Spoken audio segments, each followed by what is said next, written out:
feeling ko bigla na naman ako nag-stop over. Oh, yun po si si pageant girl ay third year college.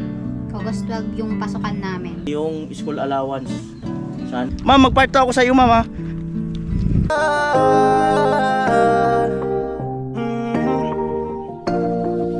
Kung sa pagtulong ng usapan ko, yan ulit sa kalam. Wala na akong masasabi sa taon na.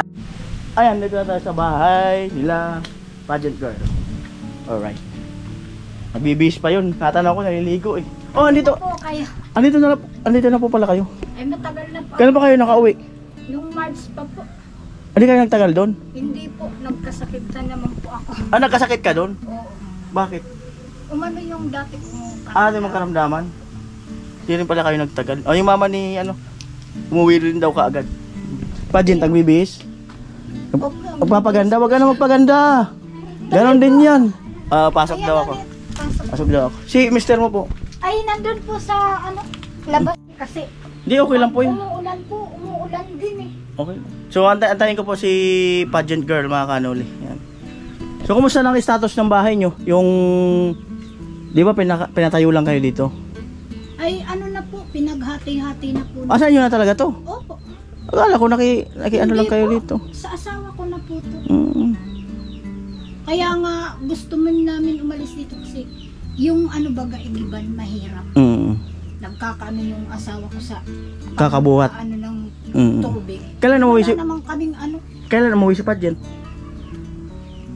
Po, sinundo ko po yan. Ah, sinundo mo? Nung baga, di ba aalis po ako nun? Sabi ko, umuwi ka na ako kasi yung mga kapatid mo walang kasama doon. Ko magtatrabaho. O kaya, bago ko umalis, nandito na po siya. Ayos. So, balik bahay ka pala po. Balik bahay. Hindi naman po ako na magbabalik doon. Hindi na. Kasi yung mga ganito ko sumasakit na, yung ganito ko. Dito ko na lang talaga. Oh, yun po si pageant. Oh. Hello guys. Nagpeksi yata ng buhok. Ay, dito tayo. April po. Against the earth. April. Ba't ka nagpaputol ng buhok? Kuya, hanggang dito na kasi yun. Saka sabi ko, na siya, nagpupuspos na. Kaya pinaputulan ko. Sabi nila, pag nagpaputol daw ng buhok, nag-break ng boyfriend. Ito ba yun? Ay, tagal naman ako walang boyfriend. Wala naman talaga yun kuya, nuling boyfriend. Focus kasi ko sa pag-aaral ko ngayon. Di malay mo, di sa'yo ang inaano talaga niya yung pag-aaral. Malay mo po, di sinasabi sa inyo.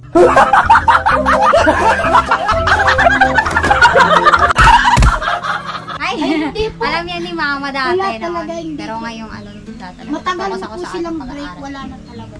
Malay mo, nagchat-chat pa rin sila. Ay, hindi na po. Wala na eh, bago na yun. Wala naman po yan, nagpapaalam. Hindi, kino-confirm ko lang kung ang kasabihan na pag nagpaputol ng buhok, may sa... Yung kasi yung buhok ko, siya naglalagas. Ay, kalokohan ko lang yun. Ba't ka kinakabahan? Ay, akala ko kuya, di ka tutuloy kasi maulan. Okay. Yan? Para makita ka rin ng mga viewers. Ma-update ba? Nagulat nga ako kuya Nuli kasi, di ba, ang bilis niya. Diba, kasi nagiinit ako ng tubig. Sabi niya, ma, si Kuya Nuli nandiyan. Si Kuya Nuli, sinong Kuya Nuli? Alam mo na yun yung vlogger. Sabi ko, ba't ang tagal na yun na hindi niya nagparamdam? Sabi niya, ayan na nga, sa totoo, ayan na siya. Kaya sabi ko, ay, oo nga pala ka ako, nandyan ka pala sa dyan sa kanila. Sabi ko, ay, oo nga, totoo lang talaga nandyan. Nakita ko ni Kuya Nuli nandun sa baba. Nandun ako sa baba. Oo, ikaw nga yung nakatawil yata pakyat eh. Siya nga yun. Sabi ko si pageant yun yung lakad mo nga eh. Sabi ko siya yun Kahapon nga nag-iigib na naman siya kasi hindi si Papa niya pwede. Si Papa hindi makaigib. Magpapacheck up na po. Kasi Kuya Nuli, kapag nag-iigib yung asawa ko, panay ang ubon niya. Yung parang yung dibdib niya nadadala. Huwag talaga siya mag-igib. Kaya siya nag-iigib, sabi nga niya kay Papa niya. Kawawa ka naman. Ito kasi pa, dito pa tayo tumira. Walang tubig dito. Paano yun? Napag-usapan namin yung amo kanina. Ay, po. Kung lilipat kayo ng tirahan, saan ang gusto niyo? Yung ko sana, yung pinakiusap ko nun kay nanay, yung lupa dun sa nila, dun sa may harapan. Kasi nga ito dito talaga problema namin tubig, yun na nga nagrereklamo na si Papa. Kaya ako no choice, minsan talaga ako na yung nag-iigib. Pag maliligo ako, sinasabay ko nang iigib din ako ng tubig. Yun sabi ko, kung payag ka ako siya, pakiusap namin yung dun sa kay nanay, yung lupa dun. Kasi dati, ino-offer yun ni nanay na kung pwede naman daw kami dun. Kaso ngayon, yung problema, yung gagastusin po. Ng pagpapatayo. Yan, yung pagpapatayo. Wala din kaming pera ngayon. Yan nga, yung dalawang kapatid ko, papasok na naman. Gaano ka bilang panganay? Panganay ka, di ba? Ay, hindi po, pangalawa. O pangalawa. Bilang pangalawa, gaano ka kaseryoso na makalipat kayo ng tirahan? Actually, nung ano po nga, nag-usap-usap kami nila ni mama. Kasi papa talaga ayaw niya umalis dito kasi ito daw pong ito yung hanap buhay niya. Kaso, kung ako naman po yung tatanungin, gustong-gusto ko talaga umalis para mas malapit po sa may sentro, malapit din sa may tubig. Yung dun po kay nanay, dun lang mismo sa gilid nila yung tubig. Tsaka if ever man po, hindi kami mahihirapan na magpagawa ng gripo. Dito kasi talaga wala pong tubig. Yun nga po yung problema. Pag iigib, kailangan pupunta pa dun sa may baba. Yun po. Talagang sabi ko kay papa, kung may pera lang kako tayo, ngayon pa lang alis tayo tapos doon na tayo pagawa ng bahay. Kaso ngayon po, problema, wala kaming pera.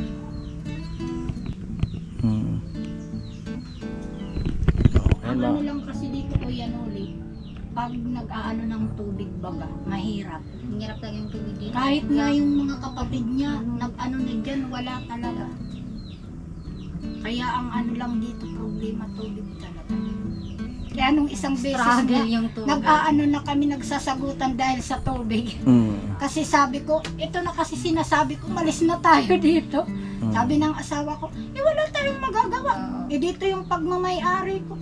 Sabi ko naman, kung pwede lang kakutong tanggalin bit-bitin. Nagbibiran kami ni mama.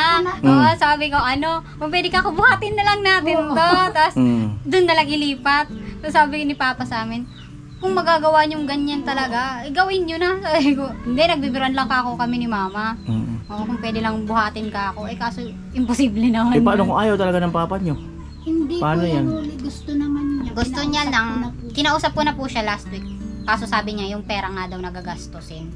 Kasi yung mga gamit namin, syempre, aakutin yan papunta dun. Yun lang po talaga problema namin yung pera. Pero ako talaga, gustong-gusto ko po talaga makalipat para din, malapit na din po sa pinag-aaralan ko. Mas makakatipid po kasi ako ng pamasahe. Ganon, tsaka mas malapit din yun sa may, kasentrohan. Dito kasi, layo sa tindahan. Saka parang ang hirap ng pagbuhay dito, Kuya Noli. Nahihirapan kami.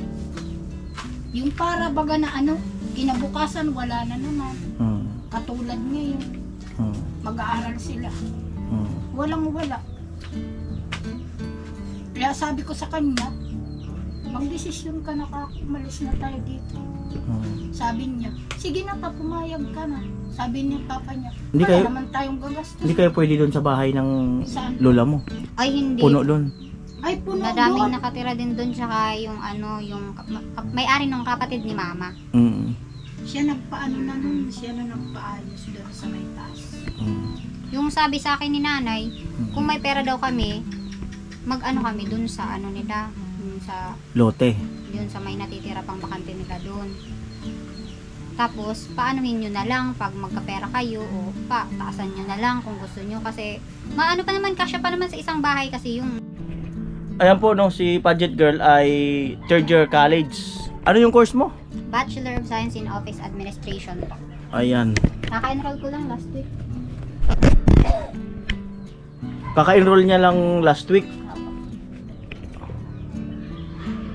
August 12 yung pasukan namin. Nag-aantay pa ako ng yung enrollment din namin kasi na-extend. May mga nagsasabit ng requirements. Ano mo kukumbinsihin yung mga sponsor ni Kuya Noli at viewers na sana isa lang kayo, excuse me, ay isa rin kayo sa mapili na magkaroon ng pabahay or ma-line up dahil itong ang bahay nyo, ayan at buwabaha din daw dito pagka talagang tag-ulan. So kailangan nilang makalipat kasi malayo sa lahat, malayo sa bilihan ng mga dito, kailangan mo pang lumakad na malayo, mamasahe, malayo sa eskwelahan. At ayun nga, sabi ko sa kanya, paano natin makukumbinsi yung mga mga viewers. Ha po yung tatanungin, kung sino man po sa inyo yung may mabubuting puso,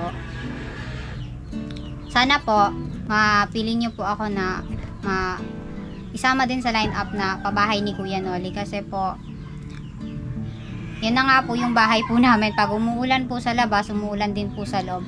Dati pa po talaga gustong-gusto ko na po makaalis dito kasi malayo po talaga sa tubig. Yun nga po yung struggle namin dito, yung tubig. Tuwing papasok po ako, kailangan kong gumising ng maaga para umigib ng tubig o kaya pumunta dun sa may baba para dun maligo. Tsaka yun na nga po, pag umuulan talaga sa labas, yung tubig din po dito talagang dumadaloy din papunta sa loob. Yun po sana yung sabi ko kanila mama na sana ako pag nagkaroon kami ng pera or kaya magkaroon o kung may tumulong man sa amin, gusto ko po talaga ipaayos yung bahay namin, or kung makalipat man lang kami, kung sobra-sobra po yung pera, yung gusto ko po talaga is makalipat kami ng bahay, yung malapit po sana sa may sentro, tas yung may malapit sa may tubig po, ganon, para hindi na din po kami mahirapan sa araw-araw. Yun po sana yung gusto ko. Kaso nga po, yun nga po, kapos po kami sa pera, kaya hanggang ngayon, nagtsatsaga pa rin po kami sa ganitong bahay. Ayun, at kung gripo naman kasi, no, mga kanoli, kung gripo ang solusyon, kasi marami na rin tayong napagawan din ng gripo, no? At dito kasi raw, marami na rin sumubok ay hindi rin nakakuha ng tubig. Wala talaga dito. Kahit na ilang tubo. Yung nandyan nga Kuya Noli, yung nakita mo dun baga sa may tapat ng gripo, dyan sa may kalsada. Malaking pera yung ginastos para Tapos yung may-ari niya po yan. Yung bahay niya nasa pa. taas. Taas yung may-ari. Ang layo-layo po ng Na niya, pang-apat na yatang pagpagawa ng gripo. Pinaanuhan ng tangki. Kaya nakahanap rin.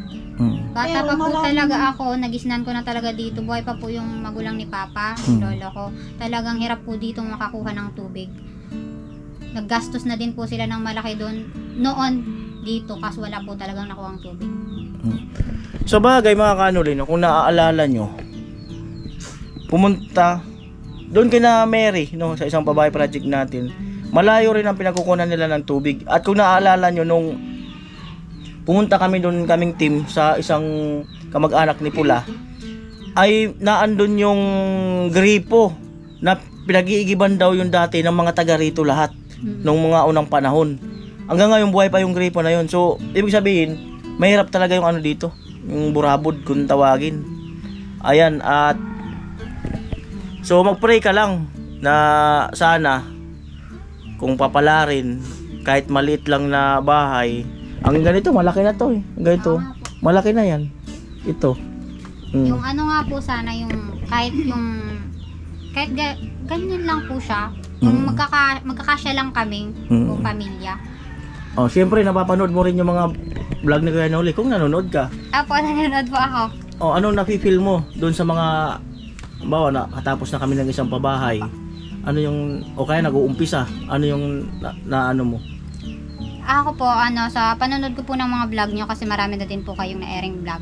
Sabi ko po, pag nakikita ko yung mga pinapabahay nyo, sabi ko, sana po balang araw, isa rin po ako sa makasama sa mga pinapabahay nyo. Kasi po, alam ko naman po na deserve ko din pong magkaroon ng sariling bahay. Deserve ko din pong makasama sa pabahay nyo. Pero, alam ko naman po na may mas better na plan si God. Kaya po, siguro ngayon, hindi pa ako nakakasama sa ganun.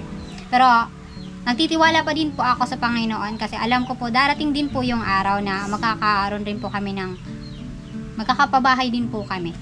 Yung hindi na po kami mauulanan. At bakit ako naandito ay ibibigay ko kasi yung allowance ni pageant girl sa kanyang pag-aaral.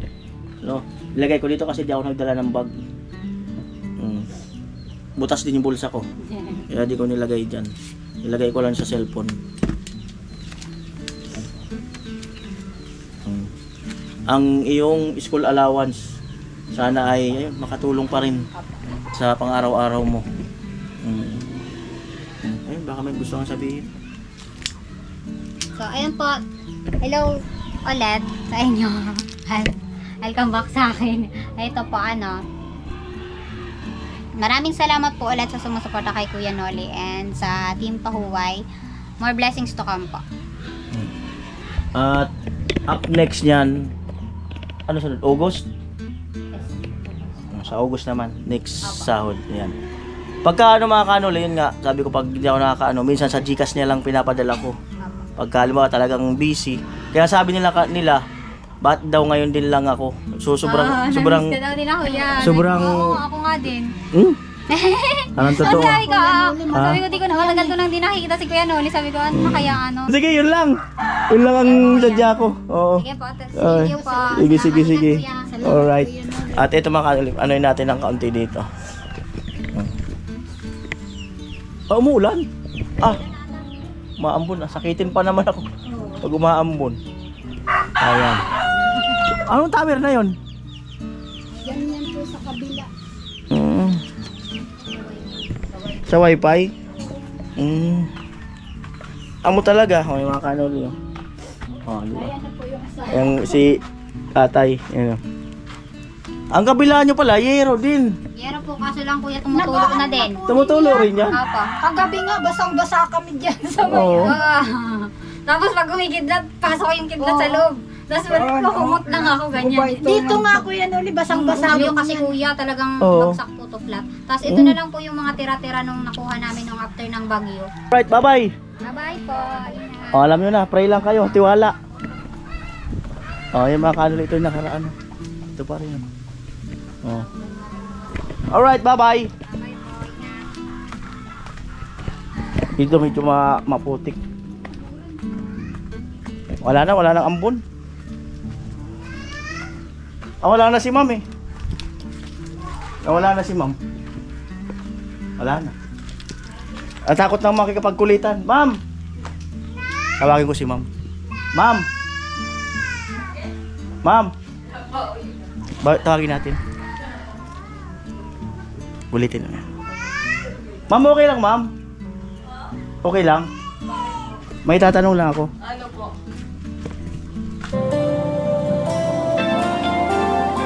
Lalapit ako konti.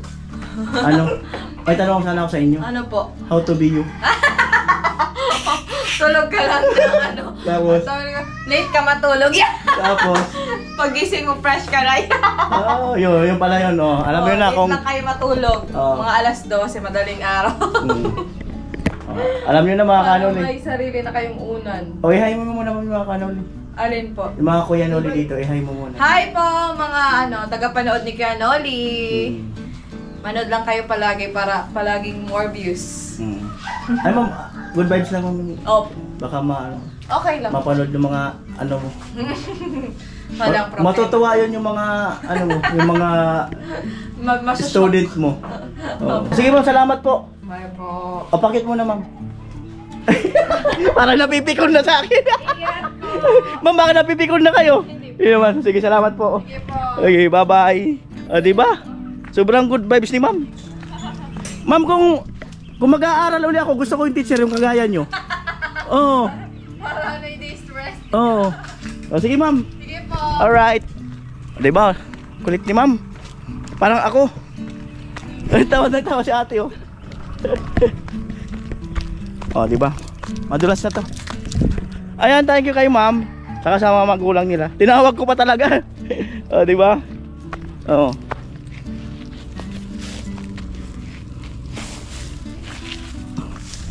Ayan, 5 minutes bago mag alas 5. Uwian na. Balik sa bahay, edit ng vlog. Alright. Importante, masaya lang palagi.